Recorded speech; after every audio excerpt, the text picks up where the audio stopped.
দুঃখ এমন এক অনুভূতি যেটা আমরা চাই বা না চাই, আমাদের জীবনে এটা অবশ্যই আসবে।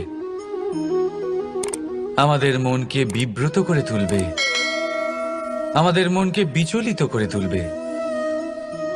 কখনো ভেবে দেখেছেন এই দুঃখ আমাদের জীবনে কেন আসে, কিভাবে আসে? যদি আপনি মন দিয়ে চিন্তা করেন তাহলে আপনি বুঝতে পারবেন যে এই দুঃখের অনুভূতি পরিস্থিতির থেকে বেশি মানসিকতার থেকে বেশি আশেপাশের লোকজনের সাথে জড়িয়ে। কারণ আশেপাশের লোকজনেরাই আপনার জন্য পরিস্থিতি তৈরি করেন, যা ভালোও হতে পারে আবার খারাপও। আপনার আশেপাশের লোকজনেরাই আপনার মানসিকতাকে প্রভাবিত করে, হয় তাকে ভালো করে অথবা খারাপ করে। আমাদের জীবনের অর্ধেক দুঃখ এই কারণে যে আমরা তাদের উপরে আশা রাখি যাদের ওপরে কোনো আশা রাখা উচিত নয়, আর অর্ধেক দুঃখ এই কারণে যে আমরা তাদের